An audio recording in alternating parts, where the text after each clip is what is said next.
अस्सलाम वालेकुम friends. Next जो हमारा क्वेश्चन है वो है define lease and it's essentials और हाउ इट इज़ मेड। ये कैसे होता है? Lease is basically a written agreement between the owner of the property and the person who will use the property for prescribed period of time by paying a specific amount as described in the agreement। Lease जो ठेका है ये basically एक agreement है। Owner और जो बंदा उस प्रॉपर्टी को यूज़ करेगा उस दोनों बंदों के दरमियान एक एग्रीमेंट है प्रिस्क्राइब्ड पीरियड के लिए, और जो ओनर ऑफ द प्रॉपर्टी है उसको the person who will use the property वो जो है उसको पैसे देता है, उसके साथ एग्रीमेंट करता है। In this situation the ownership of the property does not transfer to the leasee। इस केस में जो ऑनरशिप है वो लीजी को ट्रांसफ़र नहीं होगी, ठीक है। But lessee only can enjoy the property by paying a certain amount against this enjoyment. Lessee है इसको सिर्फ राइट्स ऑफ एंजॉयमेंट जो है वो ट्रांसफ़र होंगे, राइट ऑफ ऑनरशिप ट्रांसफ़र नहीं होगी। लीजी वो बंदा है जो उस प्रॉपर्टी को ठेके वाली प्रॉपर्टी को यूज़ करेगा, और lessor is a person who is owner of the property. The owner of the property is known as lessor. जो ऑनर ऑफ द प्रॉपर्टी है उसको लीजर कहते हैं, and the person who using the property is known as lessee. जो पर्सन property को use करेगा उसको लीजी कहते हैं। इसके सेक्शन 105, 107, 108 ट्रांसफर ऑफ प्रॉपर्टी की है।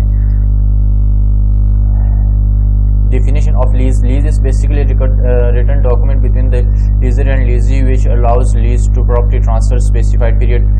लीज जो है बेसिकली एक एग्रीमेंट है लीजर और लीजी के दरमियान, जो अलाउ कर उसको लीजी जो है इसको ट्रांसफ़र करता है राइट्स ऑफ एंजॉयमेंट, और राइट्स ऑफ ओनरशिप जो है वो लीजर के पास ही रहती हैं। इसमें दो पार्टीज होती हैं, एक होता है लीजर, एक होता है लीजी।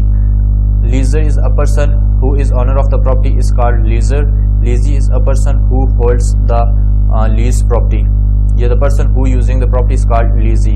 एसेंशियल्स इसकी हैं subject matter: the subject matter of lease is an important essential of lease and it must be immovable property।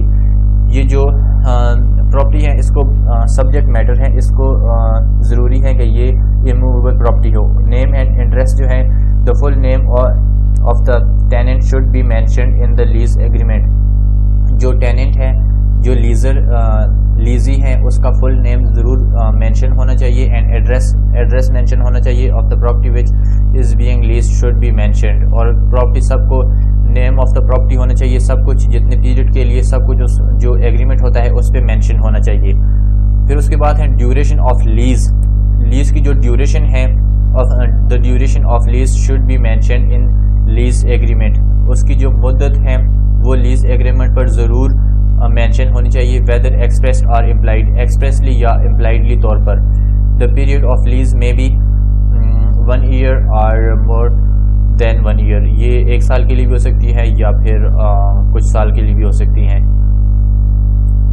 और इसके बाद है टर्मिनेशन ऑफ लीज। लीज को ख़त्म जो है वो कैसे होती है? The agreement of lease between the lessor and lessee must be certain and terms the condition of termination of lease that when and how properties can be released।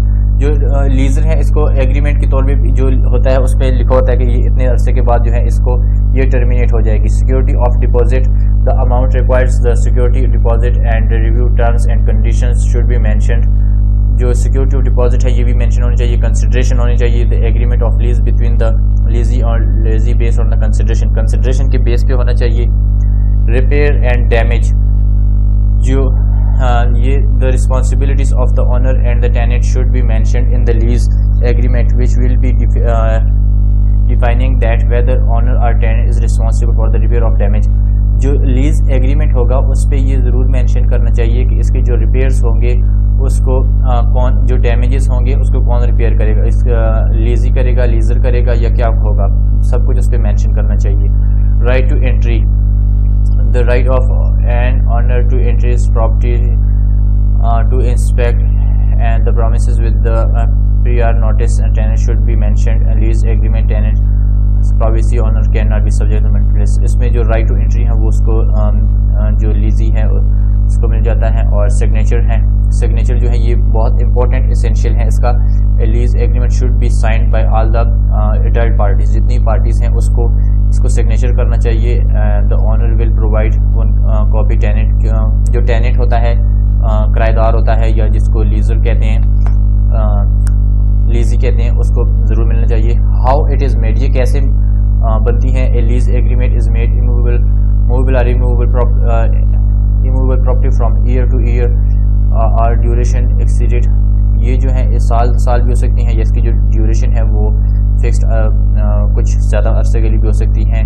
Bye registered deed, a lease is made by registered in accordance to how the recorded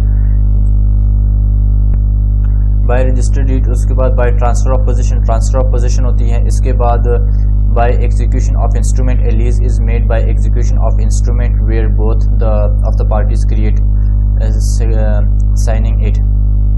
उसके बाद type of lease, कितने type की lease जो है ये होती है। Gross lease, step lease, ये इतना इम्पोर्टेंट नहीं है। Cost of living lease, single net lease, double net lease, ये इसको छोड़ दें।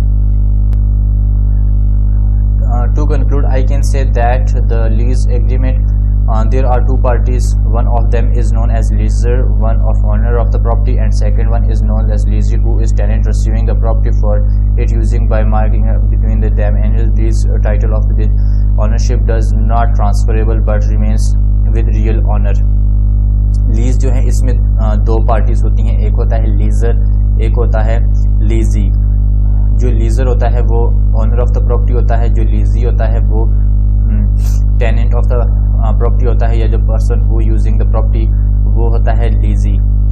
लीजी क्या करता है कि लीज पे प्रॉपर्टी को लेता है लीजर से, उसके बाद उसको पेमेंट देता है, वो 1 साल के लिए होती हैं या उससे ज़ायद भी हो सकती हैं। उसके बाद इन दोनों के दरमियान एग्रीमेंट होता है और एग्रीमेंट में जो एसेंशियल्स हैं वो पीछे हम पढ़ चुके हैं। और फिर उसके बाद जो लीजर होता है वो राइट ऑफ एंजॉयमेंट जो है लीजी को ट्रांसफ़र करता है, और जो राइट ऑफ ऑनरशिप है वो लीजर के पास ही होता है। तो ये था lease. Thanks for watching Iftikhar academy.